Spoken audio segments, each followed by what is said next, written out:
پیشبینی ما همینی بود که اتفاق افتاد و شاید بیش از انتظار ما مردم ایران و همینطور مردم عراق ارادت خودشون رو و محبت خودشون رو به رهبر شهید ایران نشان دادن.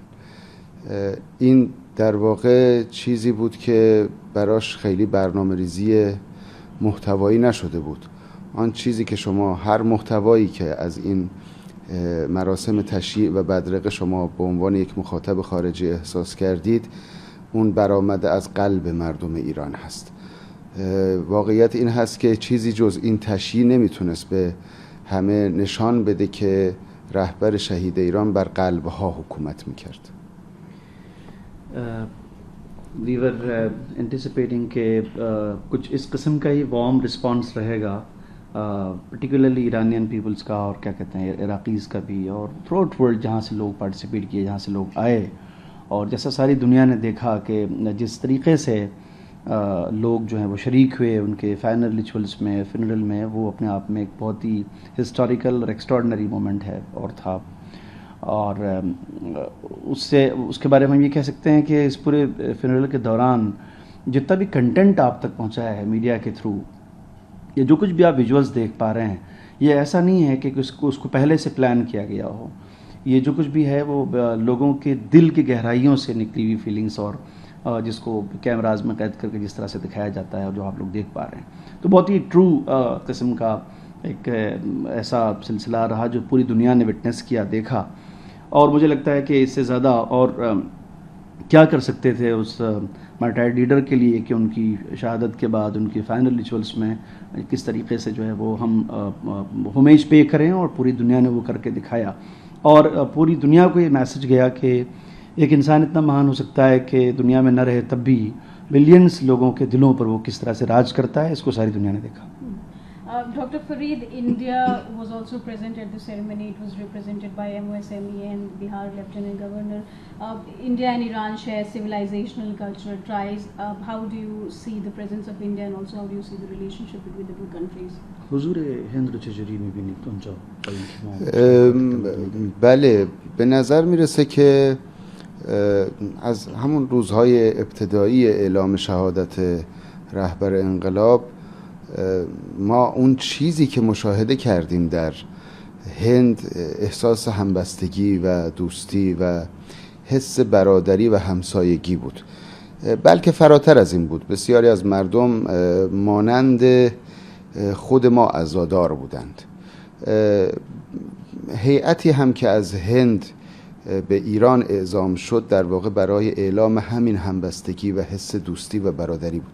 البته علاوه بر هیئت رسمی که از سوی دولت محترم هند اعزام شد، گروهی از شخصیت‌های فرهنگی، دینی از ادیان مختلف، چه مسلمانان، چه از هندوها، چه از سیک‌ها و یا جین‌ها، اعلام آمادگی کردند که دوست دارند در واقع در این مراسم شرکت بکنند. گروه‌های زیادی از مردم خودشون در واقع به صورت کاملا خودجوش برنامه‌ریزی کردند برای اینکه بیان و در این مراسم شرکت بکنن.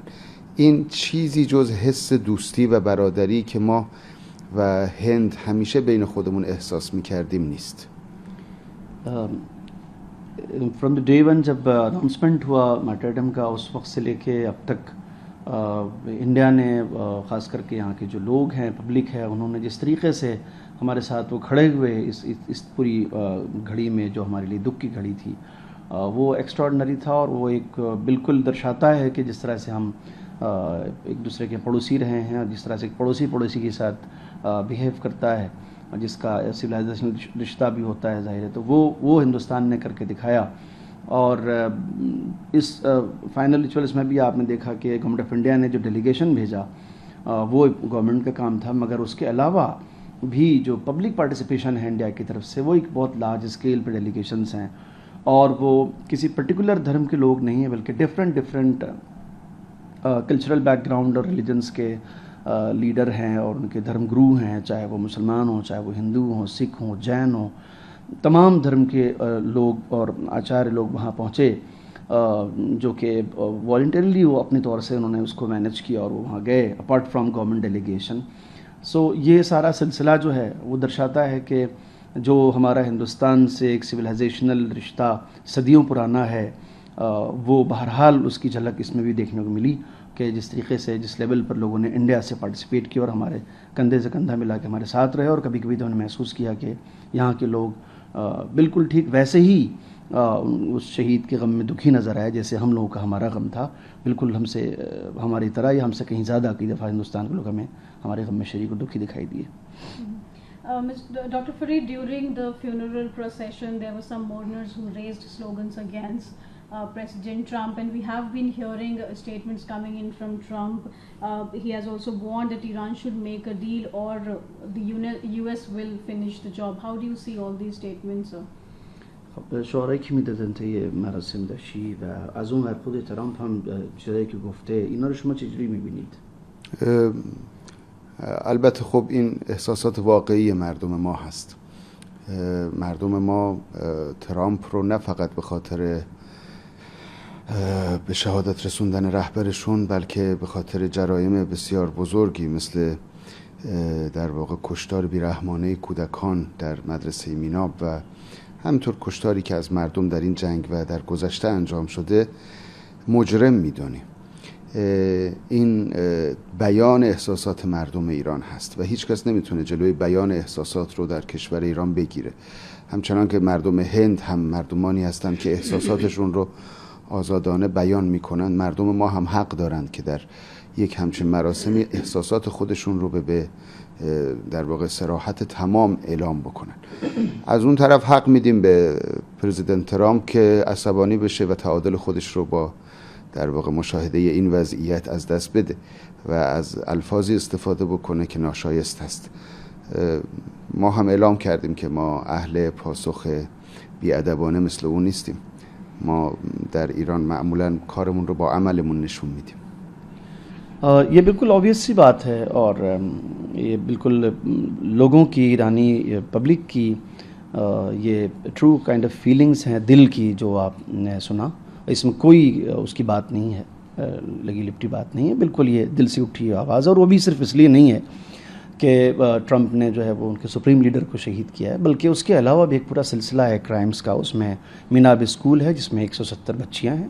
اس کے علاوہ ایک پورا سلسلہ ہے جنگ کا جس میں نہ جانے کتنے لوگ مارے گئے ہیں, اور ایک پوری ہسٹری ہے کرائمز کی جس کی وجہ سے لوگوں کے دل میں غم و غصہ ہے. ٹھیک ویسے ہی جیسے ہندوستان کے لوگ بھی ایموشنز کو ایکسپریس کرتے ہیں اگر کسی بات سے ڈس ایگری کرتے ہیں, کسی آدمی سے, کسی کام سے, ٹھیک ویسے ہی وہاں کی پبلک بھی اپنے ایموشنز کو ایکسپریس کر رہی ہے اور اس میں کوئی اس کی بات نہیں ہے. رہی بات ٹرمپ کے اسٹیٹمنٹ کی تو نیچرل سی بات ہے, بنتا ہے ٹرمپ کا غصہ اور ناراضگی بنتی ہے, بیکاز جس لیول اور جس طریقے کا وارم رسپانس گلوبلی سپریم لیڈر کے فینورل میں دیکھنے کو ملا ہے وہ اس کو ڈائجسٹ نہیں کر سکتا, وہ اس کو ہضم بھی نہیں کر سکتا, اور وہ اس کو پسند بھی نہیں آئے گا. تو غصہ تو اس کا بنتا ہے اور وہ نیچرل ہے.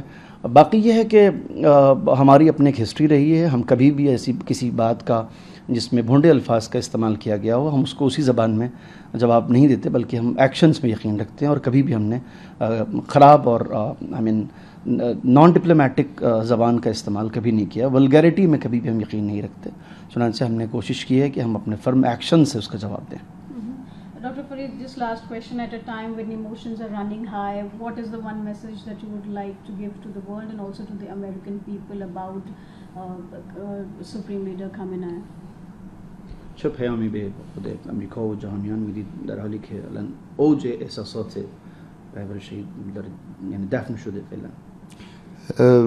ما متوجه شدیم که مسئله ایران و آمریکا مسئله مردم ایران و آمریکا نیست.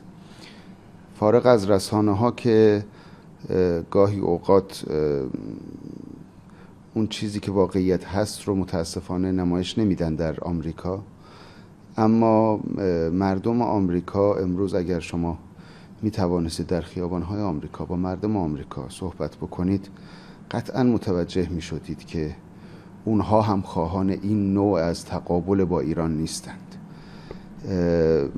واقعیت این هست که مردم ایران به عنوان یک تمدن قدیمی، به عنوان یک فرهنگ با شکوه که شما بخشی از این شکوه و فرهنگ رو در همین مراسم دیدید. همین اظهار وفاداری نسبت به رهبران پاکیزه خودشون کردن دارن در واقع نشون میدن که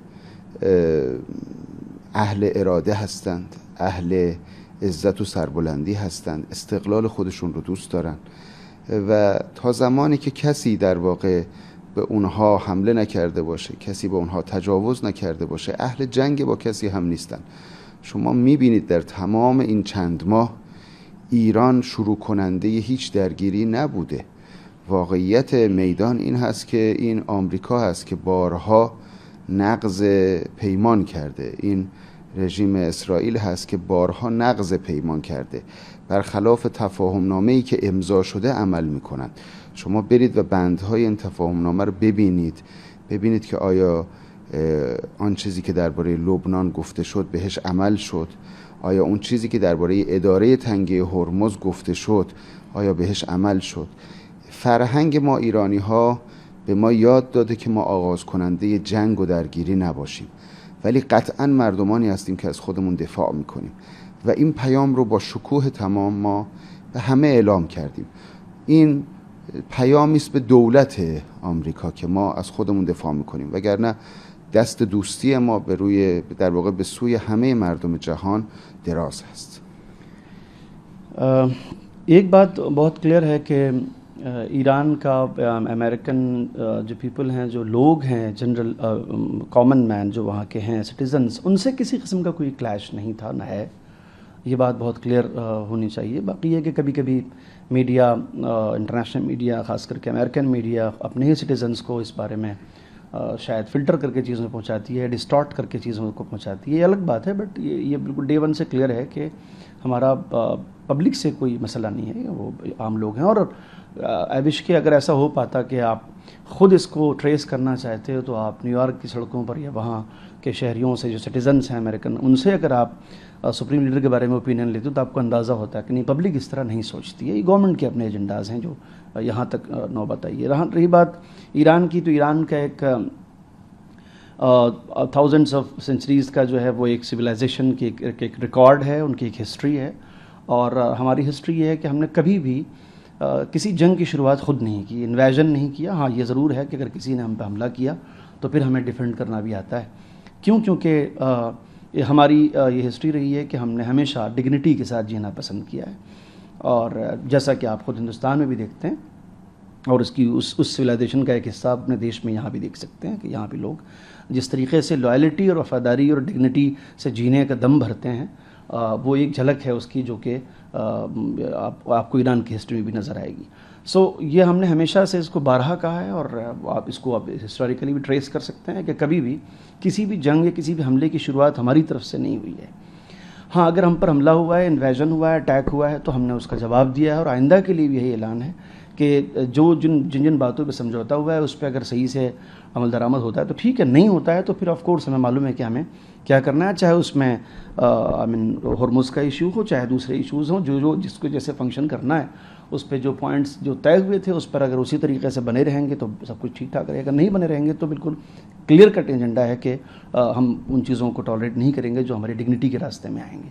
اور یہ درشاتا ہے کہ ایران کا اگر کوئی مسئلہ ہے تو پھر وہ گورنمنٹ آف امریکہ سے ہے، وہ پریزنٹ رولر سے، ادروائز پبلک سے، کسی بھی ملک کے پبلک سے ہمارا کوئی کسی قسم کا کوئی معاملہ نہیں ہے. اور سارے ہی دیشوں کی طرف ہمارا دوستی کا ہاتھ ہے. باقی یہ کہ ہاں اگر ہمارے لیے مشکل کھڑی کرو گے تو ہم حملہ تو نہیں کریں گے، مگر ڈیفینڈ کرنا ہمیں آتا ہے.